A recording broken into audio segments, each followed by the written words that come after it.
Let's give a round of applause, if you will, to Al Bielek. Tonight we go into the Montauk project and what happened there and why it's so significant, and particularly today, why it is significant. The Montauk project, what was it? What is it? It was a continuation of the work started during World War II and continued afterwards, which started the second phase, you might say, of the entire operation, began in 1947 at Brookhaven National Laboratories. Now, what happened preceding that, leading up to it? First of all, we had the Philadelphia experiment. It failed in 1943. It was scrapped, at least for the war years. It was revived in 1947. Dr. John von Neumann was asked to look into the matter again, see if he could salvage anything, maybe find out what went wrong. That became, at a somewhat later date, 1953, another part of the of the Phoenix Project. They changed the name again, too. It was no longer Rainbow Project.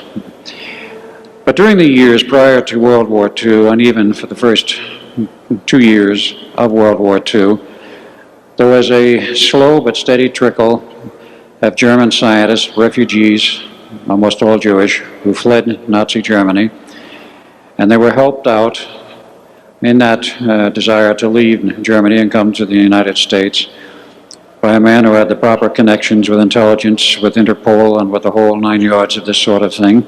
And that man was my father, Alexander Duncan Cameron Sr.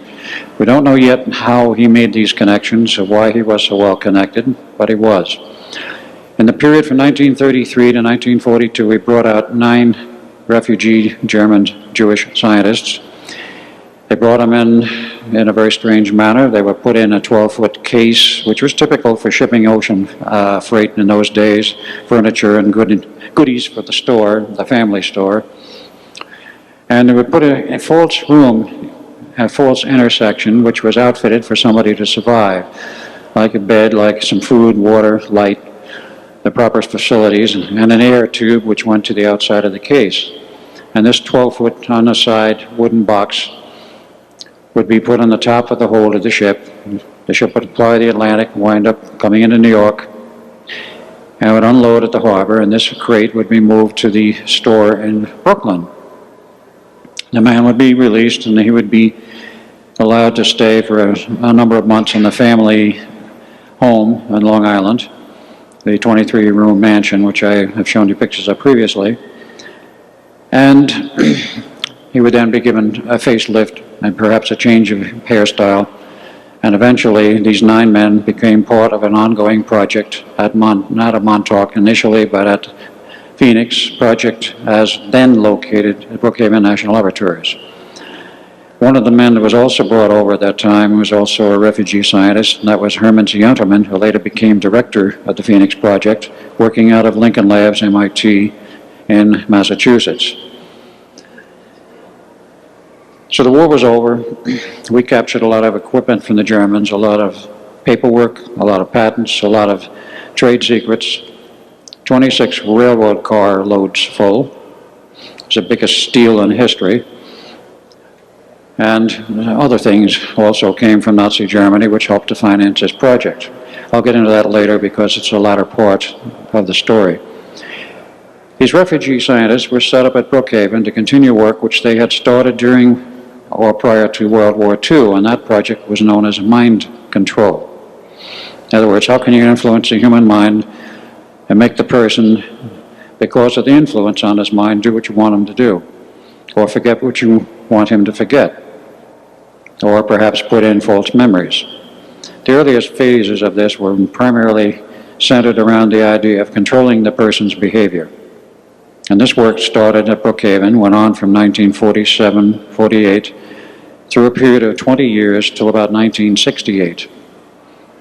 Now, Brookhaven National Laboratories was a national, and is a national laboratory. That means it is tax-funded, and because it is tax-funded, they must make monthly reports to the oversight committees in Congress and the Senate as to what they're doing, what they're spending the money on. Nobody read the reports in the early days. Nobody could care less, apparently, in those days, through the 40s and the 50s. But sometime in the 60s, mid-late 60s, somebody started reading these reports. And they found that there's a project going on at Brookhaven we don't really like the sound of. This is mind control. What are they doing? So they started to look into it and get some reports back, and the Senate has their own way of gathering intelligence. And they finally became very horrified at the possibilities that they might use this on the people in the Senate or the Congress. So the orders went out to cancel the project and kick these scientists out of Brookhaven, which was done. So what happened to them? There was a very large military base to the east of Brookhaven National Laboratories.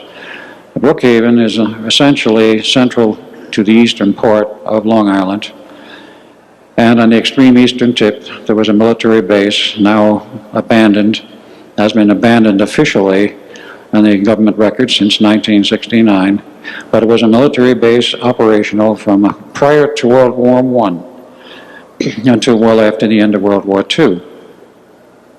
Officially and originally, it was known as Fort Hero, an Army base, and it had 2 underwater entrance submarine pens for the U.S. Navy's use, which are still there, but they stopped using them in 1983. And this was the base which was still there in 1947. World War II was over. And then about a few years later, the Air Force came in and wanted space, which they were given to do some research work on high-powered new radar systems. They eventually developed there the SAGE radar system, which became the bulwark of defense for early warning radar over the horizon. And 25 of these sites were built around the periphery of the U.S. They were fairly high-powered. They would see over the horizon. But Montauk was the research point where they did this work. Eventually, they developed a newer system there at Montauk, which became known later as the BMU system. And this system, when developed, was moved out of Montauk and out of the U.S. and went up to Canada and became the BMU's early warning system over the horizon. And they abandoned the entire SAGE system in about 1969. All the bases became surplus, as did Montauk. All the military officially moved off, and the scientists were left behind. How did they get there in the first place? Well, they went wandering around looking for a new home to continue their research.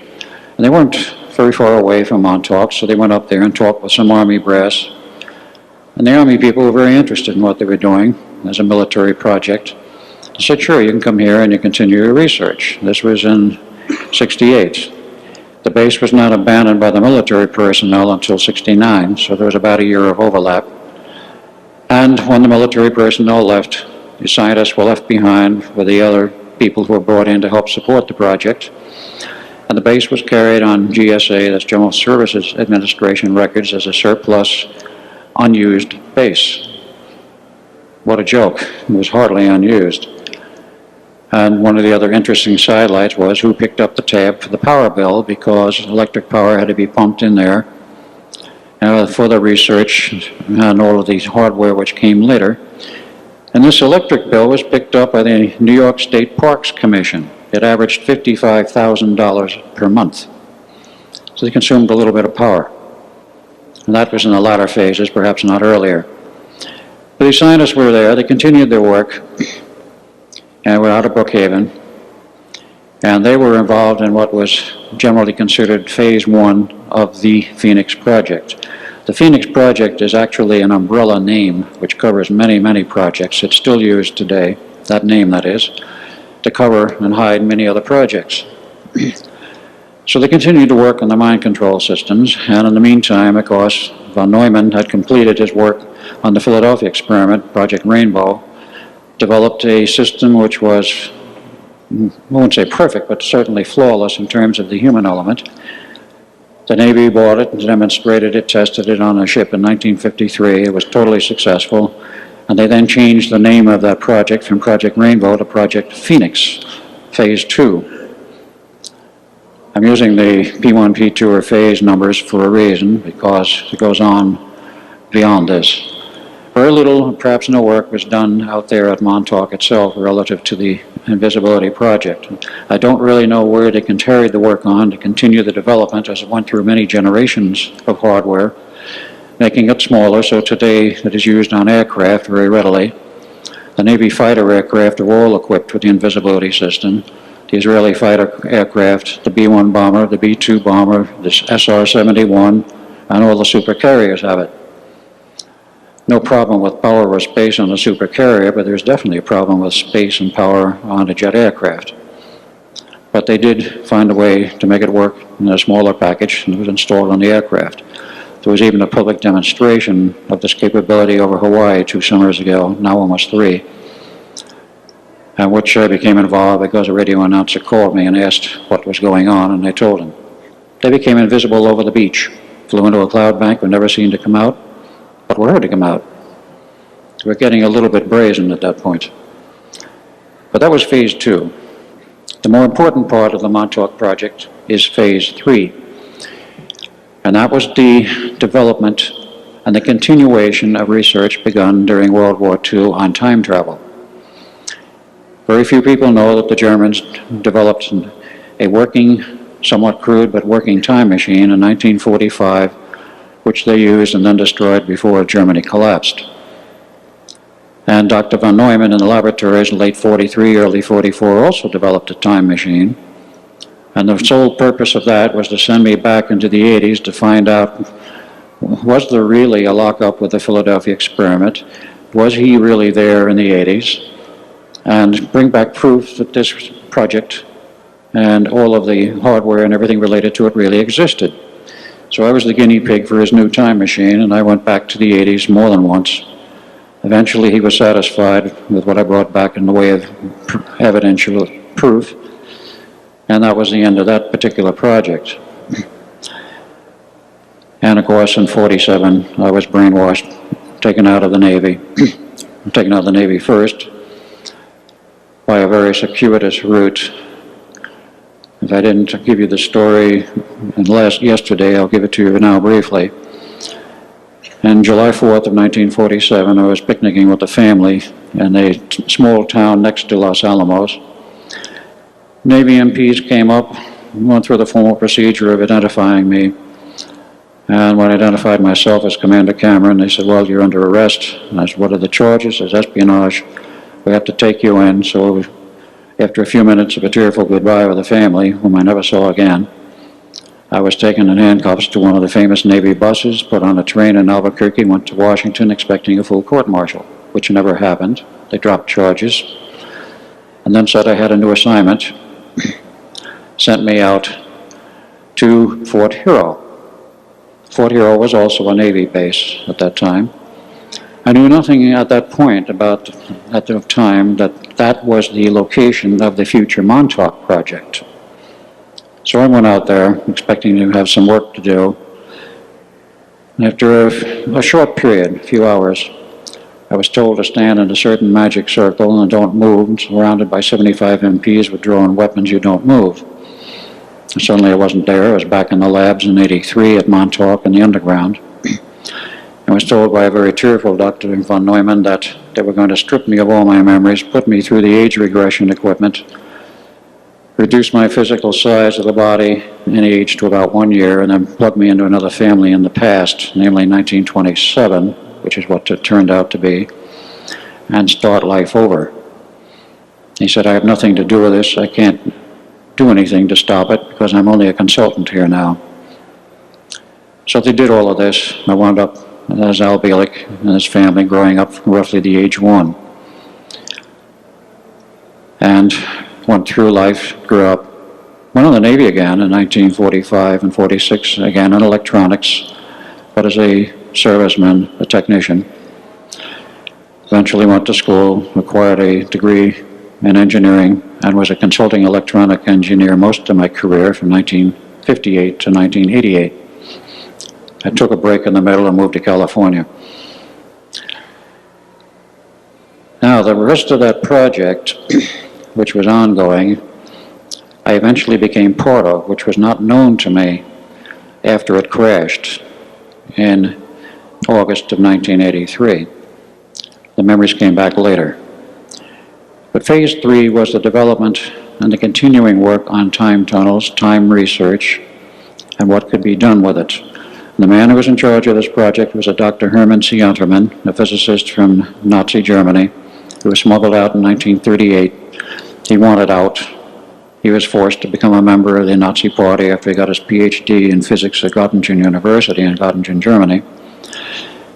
And through my father, which he verified fully himself to Preston Nichols in one night over dinner with a few drinks, spiked drinks, became very loquacious and told the whole story, how he'd been smuggled out of Germany by my father across the Atlantic to the store in Brooklyn and so forth.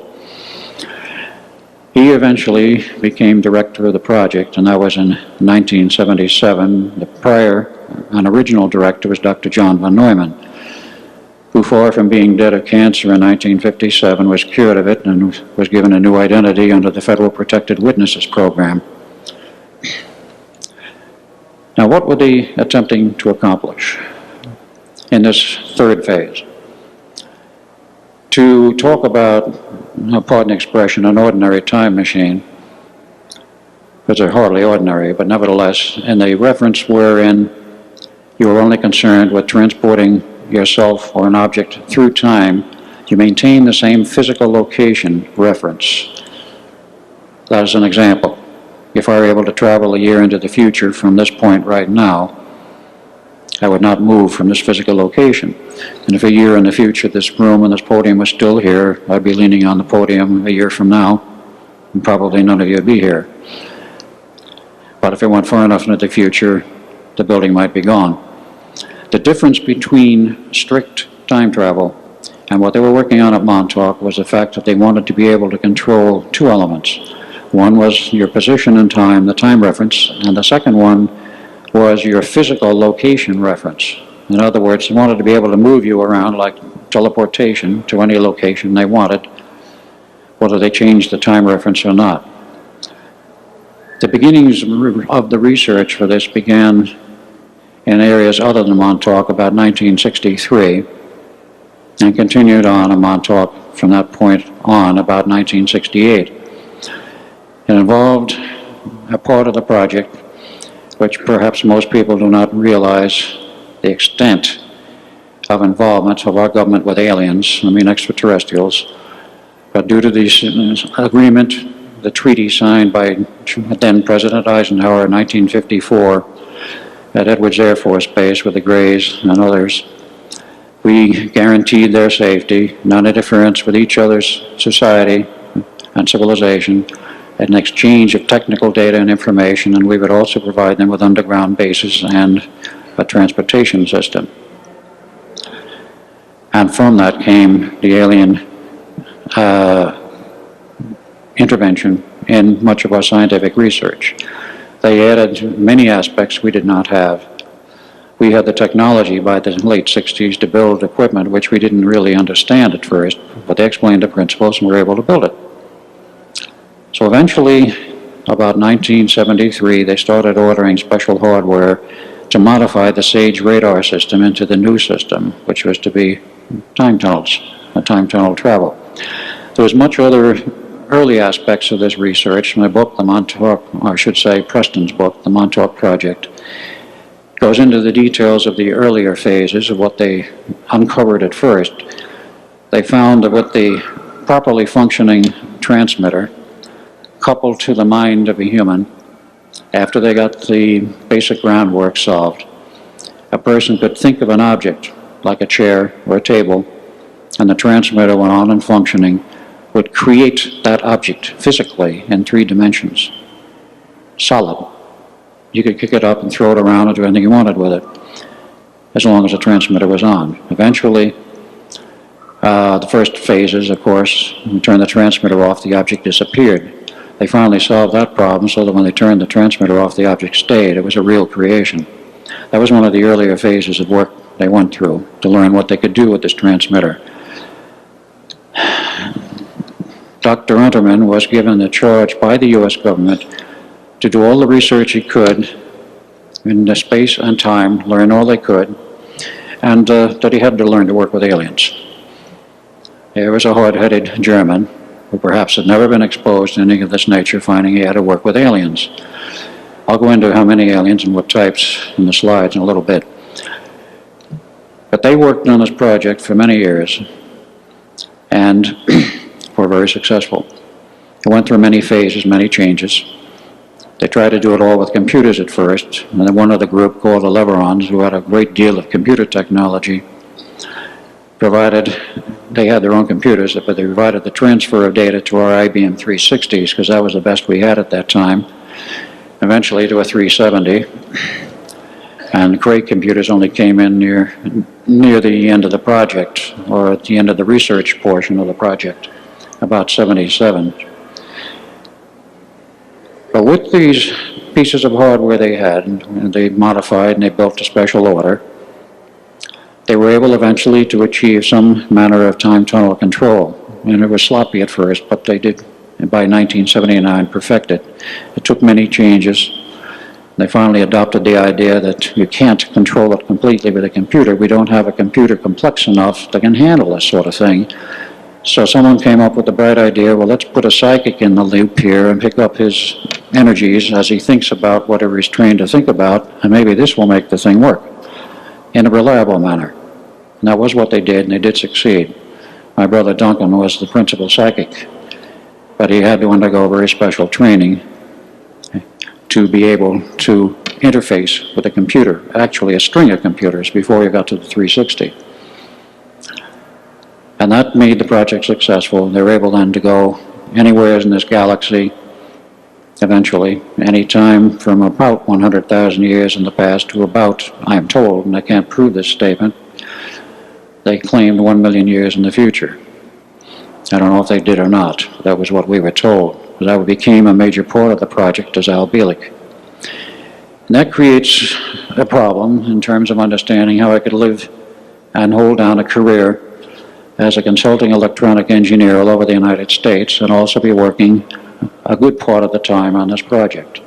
I've not been able to solve yet completely how that was handled. I know in part how it was handled, but not fully.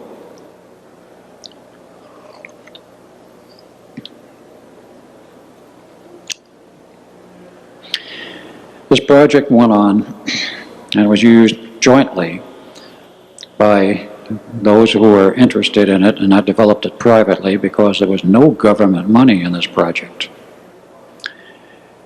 It was developed by private interests. All of the scientists were ex-Germans or ex-Nazis. Nazism was considered dead, of course, by 1947. And all of these former scientists were involved in the project, as well as many alien groups, and they split the usage of this station between alien interests and what loosely could be called government interests, largely private interests. Nonetheless, there were government people involved. The Air Force was heavily involved with this project in terms of representation, observance, and putting some inputs as to what they wanted to try to do. Same went for the Navy and the Army. They all had personnel there, but none of them were paid by the Montauk project. They were all paid at the Pentagon or wherever else they were stationed normally. All of the personnel there were what they call TDY, temporary duty. Not the civilians. How they handled the finances for them, I don't know, because most of them were never paid, to my knowledge. And that was one of the reasons for maintaining a cover of an outside career. They worked the blazes out of us, but we never got paid for it. The government, or whomever, likes that. Nonetheless, the project went on, and they did succeed in doing many things. Among them was a project involving interfacing with Mars. In case you people don't know it, I suggest you either acquire a copy of the book or the video entitled Alternative 3, which documents the history of our being on Mars in 22 May 1962 in a joint American-Russian project which has a remote control landing. There was no personnel involved, but they had TV cameras and sent the images back to Earth.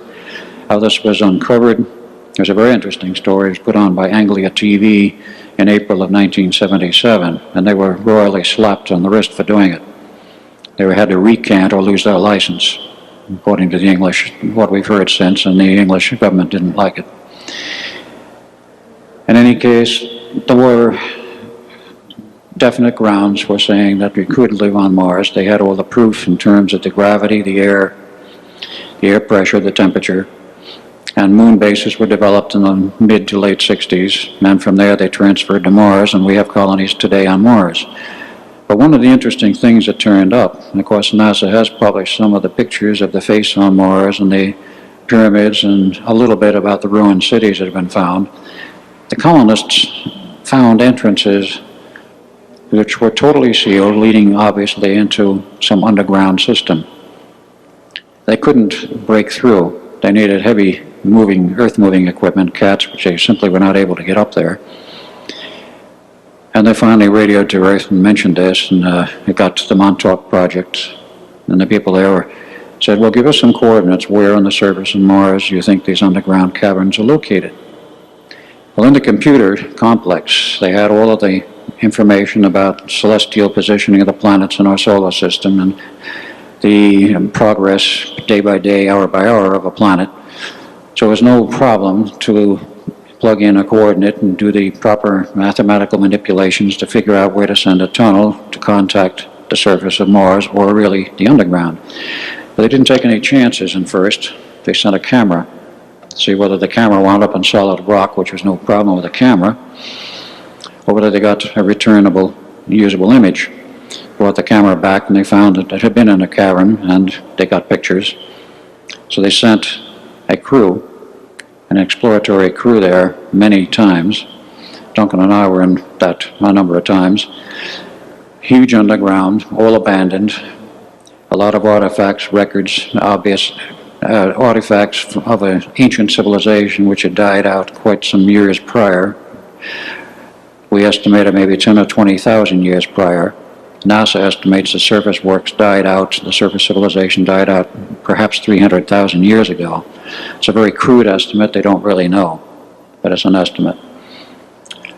But that was one of the uses of Montauk, to explore the underground of Mars, quite successfully. Where else they used it, I don't know. But some of the other things they use this project for, I can tell you. Let's look at this point at some of the slides, and I'll give you a little better background and feeling. And I will also mention before I start the slides that this project was sabotaged and crashed on the night of 12 August 1983, and how I will go into in the slides. Everyone was given their debriefing, which is a polite term for brainwashing, starting January 1, 1984, and continuing for several months for some people, so that they wouldn't remember being part of this project. Nothing was done to interfere with their normal memories of whatever they've been doing as a civilian outside of this project. But this project was erased. It didn't last very long, because in 1985, at the invitation of Preston Nichols, he and my brother Duncan, whom I didn't know then was my brother, made a trip out to Montauk and surveyed what was left. And that becomes an interesting story and the rest of it. But let's go into what was going on and give you some flavor and view of what the base looked like. First of all, a map of Long Island to point out to you where the base was, and is still, because the remains are all still there.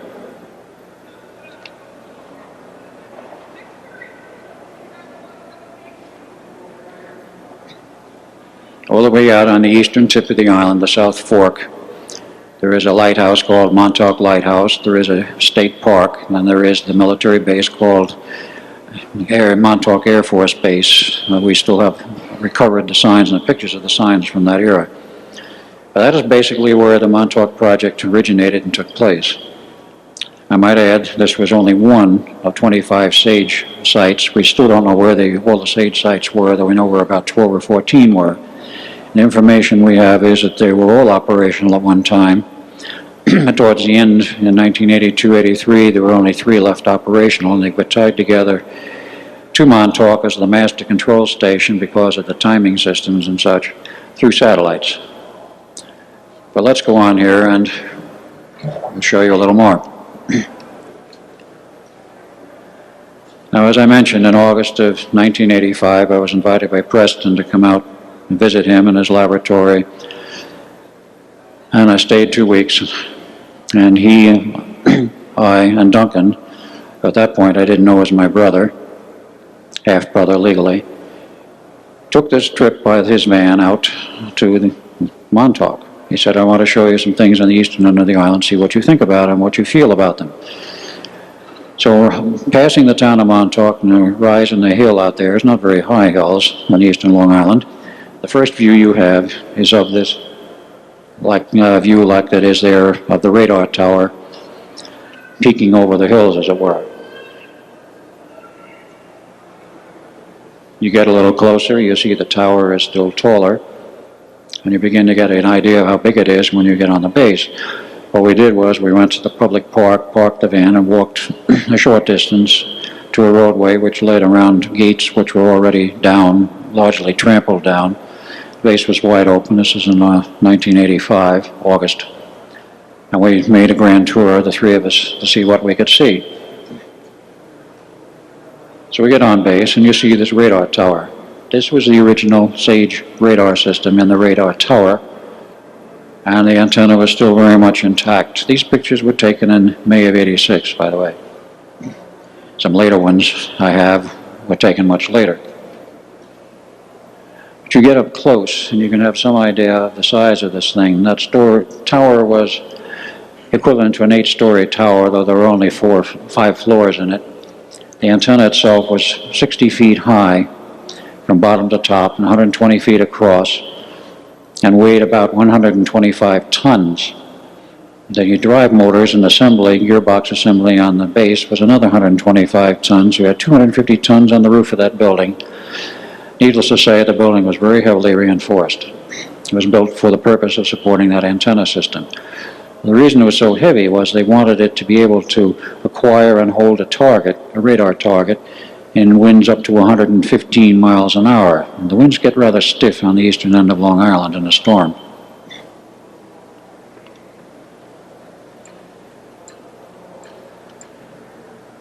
I think that's about as sharp as we'll get it. It's a broadside view of the antenna. It'll give you a little better idea of what it was like in terms of size and spread. It's still there today. Some of the old feed horns was all a very high-powered RF. We didn't realize until fairly recently how high-powered it was, because the original SAGE system only used 2 ampletrons driving the antenna, which were by manufacturer specs capable of 1 megawatt CW output at 475 megahertz. They could be pulsed to about 25 megawatts. They used 2 in parallel in a special formation. Was not strict parallel. But the feed system had largely collapsed between the time when the antenna and the system was abandoned in '83 until we went on the base and took these pictures in May '86. But this is what we saw in August of '85. There's another view of what we saw there. And you had on the top of that antenna tower 2 strange other antennas. This one was a directional, rotatable with all the cables. And from that antenna tower, as part of the documentation in '86, we took pictures in every direction. There was a special photographer there, had a group in from Phoenix, who was trying to document and prove in some manner whether or not this project, which I had discussed with somebody in Phoenix in Christmas of '85, involved a diversion of money from a regular authorized government project to an illegal project. The attempt was to prove this was the case, and a major investigation was underway by none other than then Senator Barry Goldwater. We were never able to prove it, but we certainly did find a lot out. Now, these pictures, all taken from the radar tower, show the size and extent of the base. And there were other radar installations also long since removed, and those flat towers are once domed. But this gives you an idea of the size of the base and some of the structures we saw from the roof. Roadways leading all over, barracks which were once used. More of the same. There were headquarters buildings for the officers, there were barracks for what enlisted personnel were there. And then we went inside the radar tower. There were a few more pictures, I don't have them. But this was the main AC feed transformer off the line, 3-phase, 440 volt from LOPO, which provided, when rectified, the power for the system up in the radar tower. There was more to the system than what was in the radar tower. This was one of the high voltage transformers, the modulation transformer. It gives you some idea of the size of that equipment. That transformer stood about 4 feet off the floor. That is to say, it stood from the floor 4 feet up. It was very heavy, perhaps half a ton. And the output stage, the final choice, was a specially developed amplitron by Raytheon. That's one of them. There were two. They were liquid cooled. They had a huge magnet around them. And they had hardware tongs, if you will, to take the tube out if it failed, because this did happen, and replace it. The second one there had part of the top removed. Liquid cooled up here. This doesn't say anything about what we found eventually was installed in the basement, as we called it. This is the traffic circle and the famous grass circle where I was told to stand when I was sent back there in '47. The military base then looked a great deal like it does now. There was very little difference.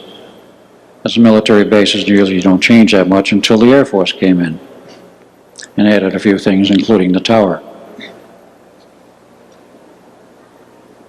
But in the process of our investigation in 1986, because I went home, eventually flew back in May of '86, home being Phoenix at that time. And we came back in May '86 with this group. We took pictures and we found this strangely smashed wooden building. It's hard to explain how the building had been destroyed. It looked almost like somebody had hit it with a giant fist. In a certain sense, that was true. From that radar tower, we caught some strange images. This was taken with a standard 35mm camera with standard film. We found off in one section of the field to the north this piece of concrete, which is remains of the fortifications used during World War II. Concrete, nothing to reference the physical size, but there we found this strange looking creature. So we blew the picture up. That will give you a little better view of what it looked like. Almost a perfect Sasquatch. Not visible to the eye, but was visible to the camera, and since then also to camcorders. It's hard to explain why you can't see with the physical eye, but the camera can. This is a known phenomenon. I'll point out something about it. It didn't move and hasn't moved since.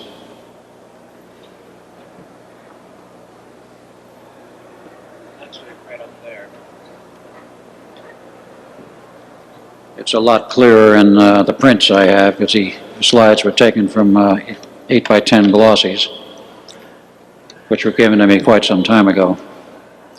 Preston Nichols has the original slides from which the prints were made. They are slightly clearer, but not that much. But what we learned was that this project, after Duncan and I arrived as Edward and Duncan Cameron from the Philadelphia experiment, we were there on the base approximately 12 hours, from about 2 in the morning till approximately 2 in the afternoon. And we went back to the average. A plot had been conceived about some 6 weeks prior by Preston, by Duncan, and a number of other people, and I was not part of it, which was to bring the station down because they felt there were so many things wrong and evil going on there. It was just decided it was time to end it. So they resorted to a mental implant in Duncan's mind and a command set up in the subconscious that when a certain phrase was spoken to him, he would release from the subconscious, much like the movie Planet X, the monsters of the id and all of that. This creature, which would then go into the transmitter, and it had full control over our reality, creating an artificial one. It created this thing in terms of the mental image into a physical, solid, three-dimensional creature, estimated to be about 12 feet high. And this was seen stamping around the base after we had left sometime late afternoon. and it tried to get in the radar tower and could not. And this is reports by people who survived and saw this. I was not there when this happened. I was told to take a hike, a vacation, and I was not there when the final demise of the station occurred. This creature was seen running all over the station, destroying buildings, picking up people and throwing them against concrete walls or whatever, and shall we say, wrecking people, smashing them. The then station master, Jack Pruitt, got word of this, told people who were not necessary to get out, and that the orders were to kill the power, because the power for the station then was being fed through, at least in the radar tower and the surface operations, from Lilco, that's Long Island Lighting Company, approximately 4 megawatts of power. And they said, pull the switches, pull the power. They couldn't. The switches, like on the Eldridge, were frozen. So the word went then, cut the cables with axes any way you can. So they cut the set of feed cables. The lights and the power remained on in the tower and in the station. They found a secondary set of cables, cut those. The lights went out, but the station kept running. At that point, the then station master, Jack Pruitt, who was Air Force, said, we have a real problem, everybody clear out. And he and Preston Nichols, who was still there, either separately or jointly, acquired, which were available on the station, acetylene torches, portable type, went into the interior of the radar tower and started cutting cable feeds between the modulators, the transmitters, and the computers. And when they cut enough cables, they quite literally had cut the brain apart running this thing, and it collapsed. What had happened and what finally occurred was that this thing had sort of developed its own personality and was quite capable, because it had all of the cutting edge of science and technology that was necessary stored in the computers on base, and it knew how to tap the Dirac-C, a source of unlimited energy. Some of the so-called free energy machines do tap the Dirac-C. There isn't really a free lunch, but it's a means of tapping power which is not conventional. And the whole station knew how to do it. When enough cables were cut, the station went down and this creature disappeared into wherever it went after a few hours, and apparently froze in space and time at this location, because it's still there today in the same spot. But we had proof, photographic proof, that this creature did once exist, according to the legendary stories we had heard. The people who saw it didn't consider it a legend. Now, I've mentioned previously that this station involved cooperative efforts with aliens. So what kind of aliens did we have? The agreement in 1954 made with Eisenhower and there were certain alien groups opened the way for large numbers to come in, and they were interested in giving us some technology because they wanted us to build something. And it was a joint effort to build this Montauk operation.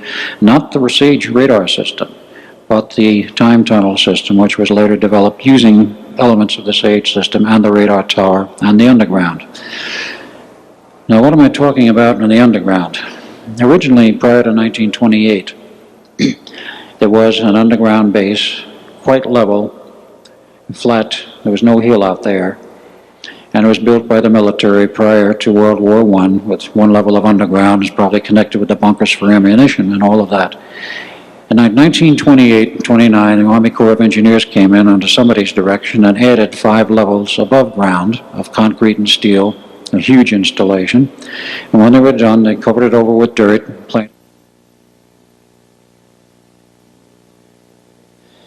So that became the new underground, 6 levels of it.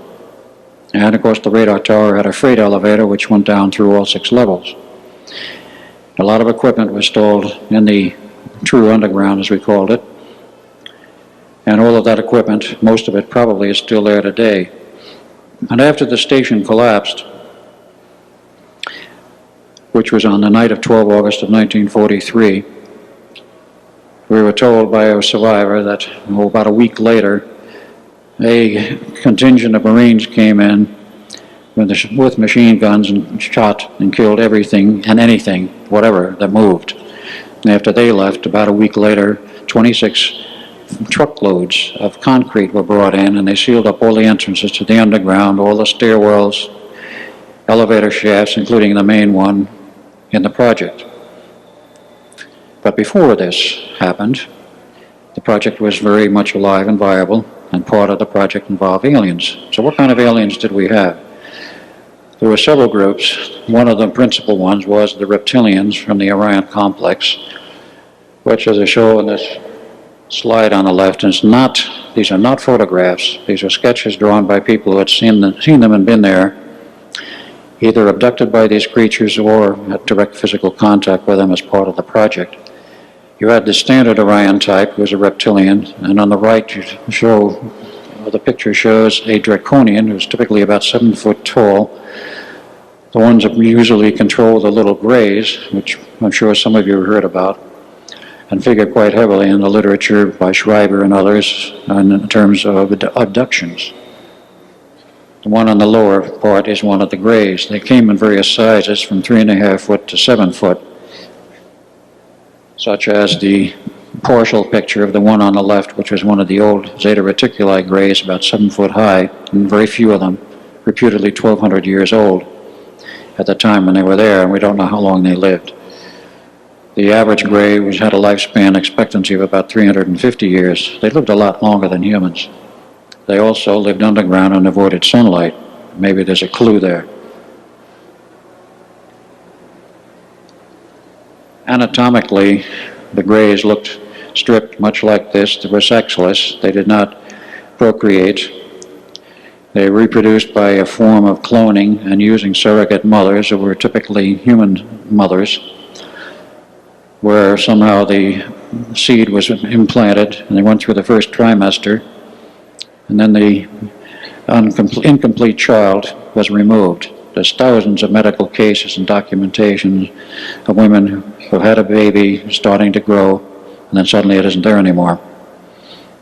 This was what happened. These aliens were using human mothers as surrogates, and after that they were taken to the underground laboratories and they were grown the rest of the way in their underground systems of tubes, not vacuum, but liquid tubes and other systems, until they were adults. They were grown and born, if that's the proper term, as an adult, about 3.5 feet high. They didn't have any children.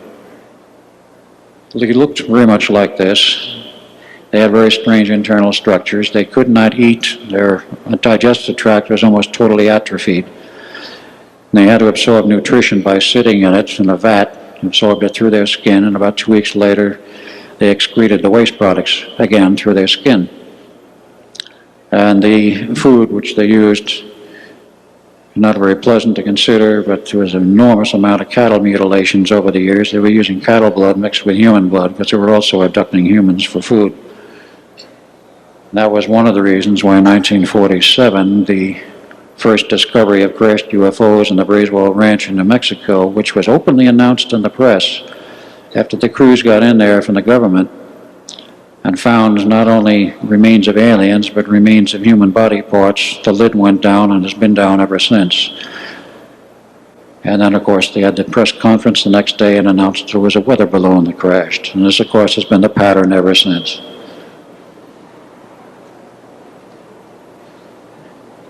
The interesting thing about the grays is they have 4 fingers, and they have 4 bones in each finger, unlike humans who have 3.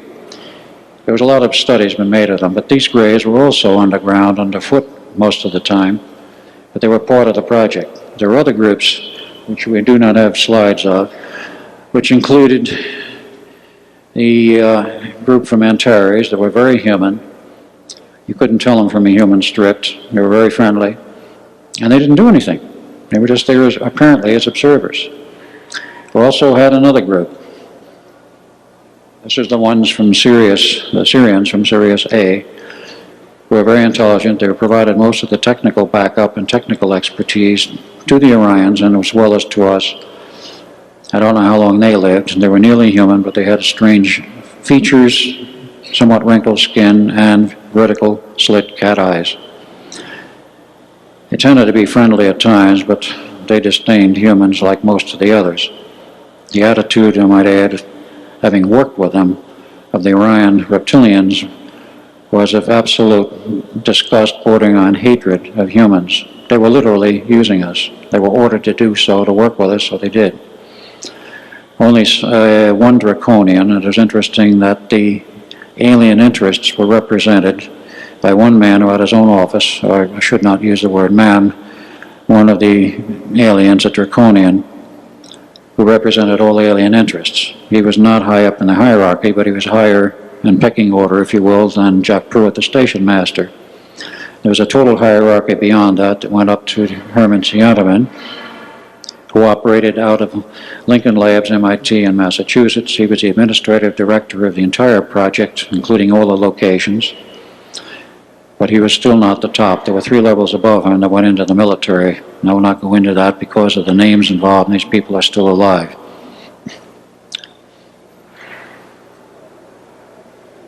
Some of the things which have been reported, which were done with various means of mind control, brainwashing, implanting ideas. Part of this was alien, and part of this project was human.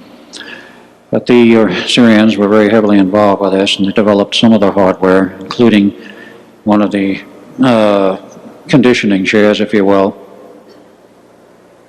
which is as shown on that slide, very similar. And this was used for brainwashing people. This was probably the grandfather chair, if you will, to what was later used in conjunction, direct conjunction with the project. What they found as time went on was that the computers we had were incapable of handling all the data and the functions of developing a time tunnel and directing it as to where it should go. So somebody got the bright idea, well, let's try using psychics and wiring them up, so to speak, and it worked. These psychics were very sensitive. They were well trained. They went through another project called the VIR project down at, in Maryland, Chesapeake Bay operation. And they were trained to think automatically in terms of symbolic logic. No matter what they thought of, they would come out from their brain and their nervous system as a form of symbolic logic, which would then feed through the computers and be interpreted and actually give the instructions to the computer as to where that tunnel was to go, or what time reference they were to go to, and so forth. I might add, the individual psychics who were trained for this, when they were doing this, were not in their normal conscious state. They were in a totally strange, different state of mind, unconscious so far as the normal conscious functioning of the human mind was concerned.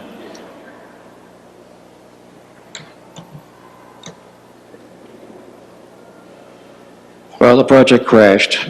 We made many visits out there. Eventually, my memory came back in May of '88 from visiting at the site the second time. Duncan and Preston had been out there many times in between and had insisted for months that I had been a major part of the project, as Al Bielek. And I said, I have no memories of this. That couldn't have been. They said, oh, yes, you were. We know it. Well, eventually, in May of '86, before I moved to Long Island, my memory started to come back to that weekend, and in the time period I remained there, almost 2 weeks, that I had indeed been part of the project, and how much and how extensive took quite a bit of time to recover. And from May '86 onward, through that summer, I eventually made the decision, because work was not available to me in Phoenix or in other areas I went. I moved to the island, Long Island, and obtained work in electronics. Remained there until the job blew up because of the economic downturn, which started to hit Long Island in '86, and eventually moved back to Phoenix because of work offered there in March of '87, and I've been living in Phoenix ever since.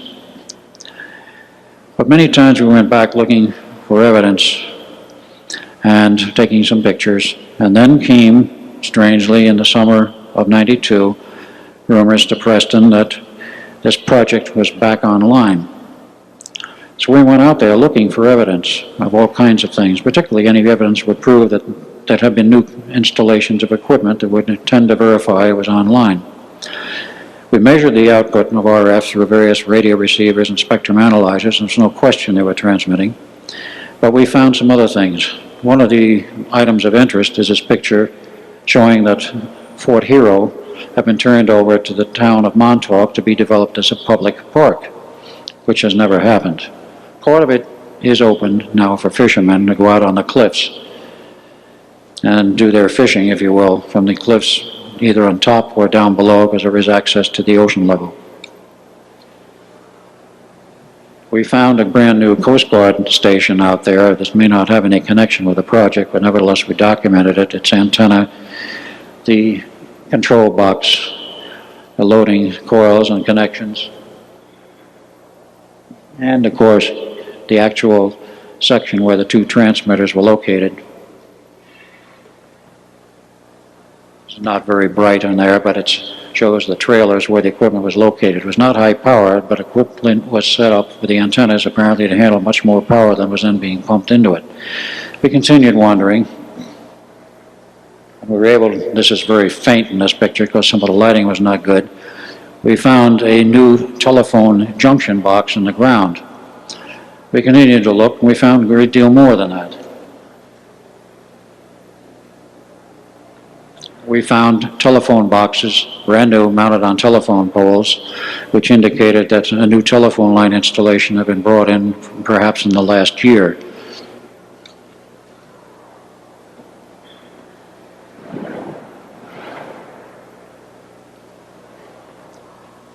Really need a little more light from the slide projector, but it's limited to what it can do. We found brand new transformers on poles there, a lot of new telephone poles. If it was an abandoned base, why were they maintaining the power lines? And why did they have 3 brand new transformers in with a 3-phase feed system and a digital meter with a 200-to-1 current transformer step down to read the power on each of the 3 phases individually and the total sum power? This was on the side of a maintenance building. The cables went to the ground, went over to the maintenance building, and in the maintenance building was nothing but a truck and some fuel stored in the back. A lot of power. We found out since those 3 transformers feeding power had the capability of feeding in 4.5 megawatts of power, and this is official information from LOCO, that the installation was made about a year prior to these photos.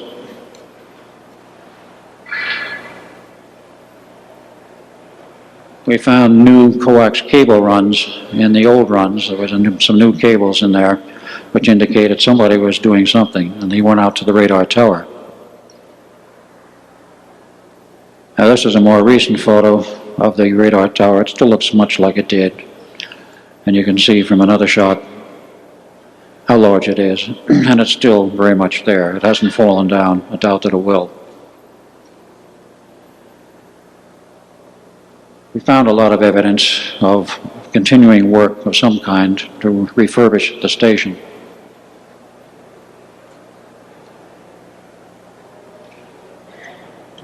One of the things we found was a steel door on the inside entrance to the radar tower. It wasn't there a few years ago, but suddenly they decided to seal off the entire radar tower.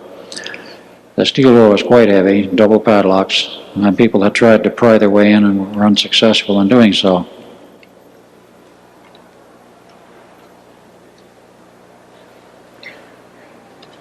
Again, some views of the old radar installation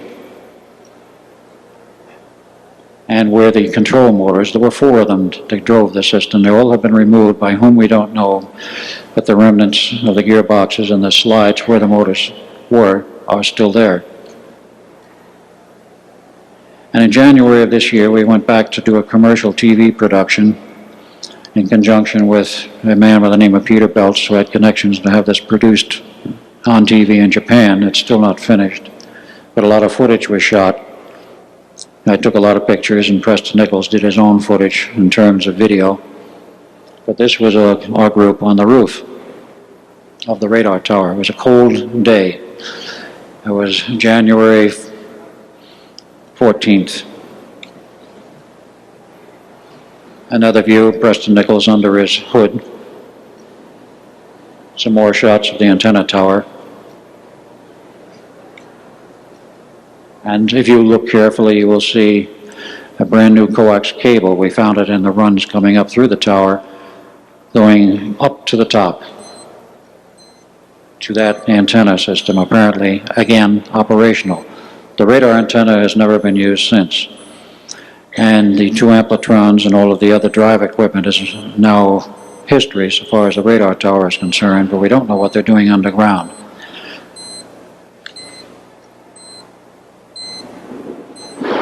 a view from the tower currently, that is January of this year. And in one of these views, if you look carefully, you will see Junior, as we call him, the Sasquatch-like creature, still there. He's visible in this shot, but not on the screen. It requires more light or a slide viewer. Another shot of the tower. And here is the steel door,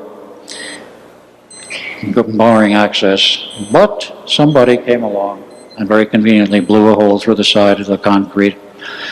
And we were able, of course, then to get into the tower. That's how we got to the top and took those other pictures. And this was a picture of Peterbilt's looking out from the inside. It was negotiable. Even Preston could get through. So another point of interest was the transformer switch yard with all the old transformers rotting. But we found one new one. Notice the label, non-PCB. That became required by federal law in 1984 onward, so that any new transformers built from that period on had to use other than a PCB coolant, and they had to be so labeled. So here was a relatively new transformer. What was it doing there? We went inside the old power station because the original system was run with its own power generated in the station, and I documented this to show you what it was like, what they once used. There were 4 huge diesel electric generators. Each generator alone was capable of the round object in the front, most of them covered with paper because they tried to preserve them, capable of putting out 3 to 4 megawatts each, and they kept 3 essentially online and a 4th a standby. But even that caused them problems. They eventually abandoned it and went to Loco for power. The famous circle, as it is today, meeting in January, rather overgrown. Little evidence of maintenance other than they kept the grass mowed in certain locations. Now that raises a good question. Why are they mowing the grass on an abandoned base? We went over to the cliffs. This is where the fishermen go. And it gives you some idea of the height at that point from the ocean. And looking the other way, sorry, not quite yet. This is part of the underground bunkers that we looked at. These are semi-underground, and they're important because this old ammunition bunker was converted for the Montauk project to an area where they held the kids which were part of the project, namely brainwashing and programming kids between the ages of 12 and 16 for unknown projects in the future. They were brought in here, they were beaten into submission in this room, a 5-sided room. There are some who remember it today living on Long Island. And eventually they had bleachers here so they could have others watch and say that would happen to them if they didn't give in to the programming. And as we walked down this long hallway, we documented a number of things. Wrecks, part of equipment still appearing to be usable, and many sections of rooms with ceilings coming down in some part. This was the long hallway. Some of the remaining furniture. One room with the ceiling coming down, we don't know why.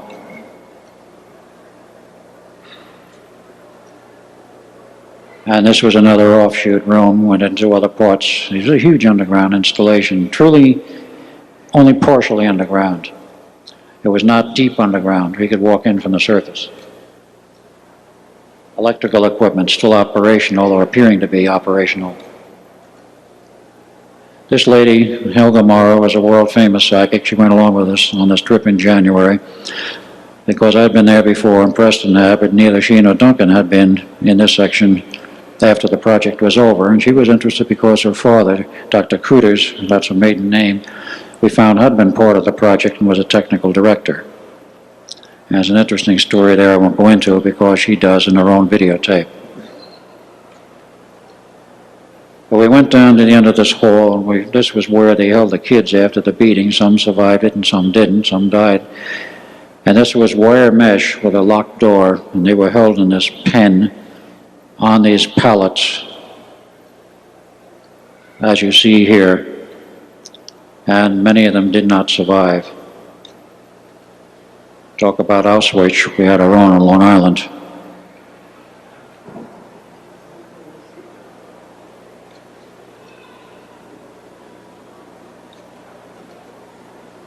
And this was Helga and Preston walking down to the end of this section to another dead-end wall.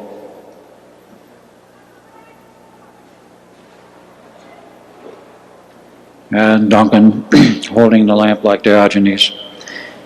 He later broke down into crying, which is on the videotape we have. This is the famous Montauk lighthouse, authorized by George Washington. It still stands after 200 years. And the Air Force likes to say all of this eastern end of the island is sand. They couldn't have any underground installations.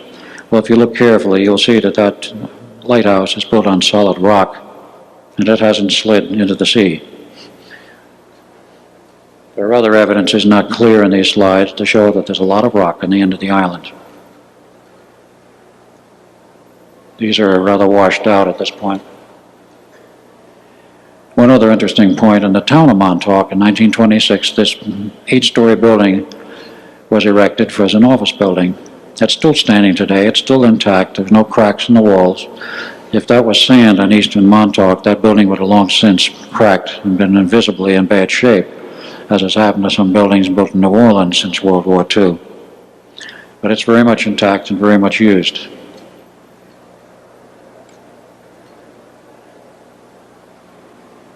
In our visit back there, we found that, unlike 1977, where all the animal life fled eastern Long Island because they couldn't stand the vibes, and there were even stories of the sea mammals being very upset by the radiations from that tower.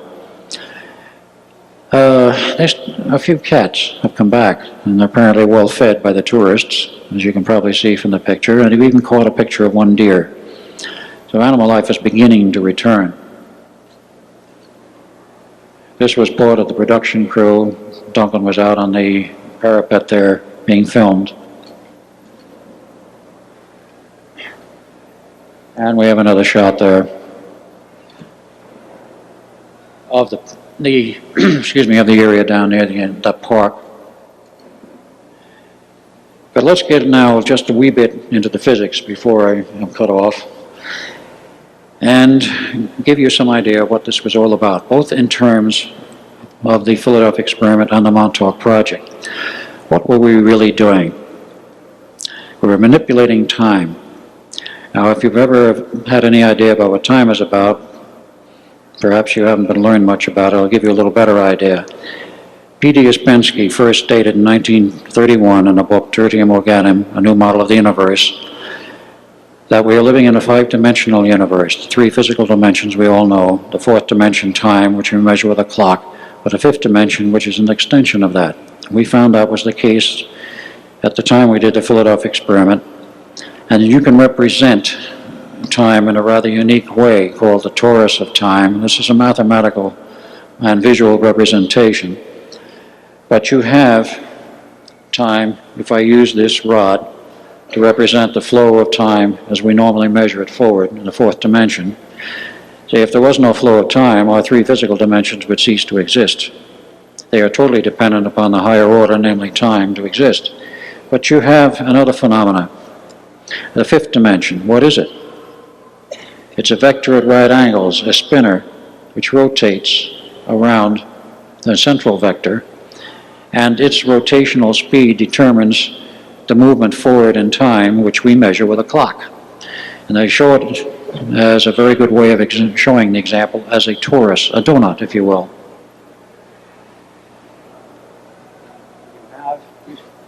You can't hear me when I'm over there. You have a spiral, which represents the 5th dimensional vector rotation. It moves as a helix forward in time. What's forward? It's all relative. But as it goes, you generate another vector, which gives you the time which we measure. But it does something else. This shows that you can have an alternate reality. And P.D., not Ouspensky, but P.D. Palucki, who wrote this book in 1989 entitled How You Can Measure Higher Orders of Space and Time and Do Your Own Investigation. The book's out of print. at this diagram showing that there are alternate realities. The government has found this. If you go 90 degrees around the edge, you're in another reality, somewhat connected to this one, but invisible. And what we did with the Philadelphia experiment, and this does not bear a direct relationship to Montauk, but an indirect one, was we phase shifted the position and time of that ship due to the fields around it. So if you go about 60 degrees, the ship becomes invisible to sight and to radar, but it's still physically there. If you could get up to the ship, you could knock on it and feel it. At Montauk, they went a little bit further. They were controlling the helix and other factors so that they not only were moving through time, they were controlling the physical location. I do not know the math for that, and I don't know how they did it. Preston Nichols does. And he may one day write a technical book covering this. He said he would. But this helix represents a way of measuring and showing what we mean by time and the fact that you can have an alternate reality that even splits off.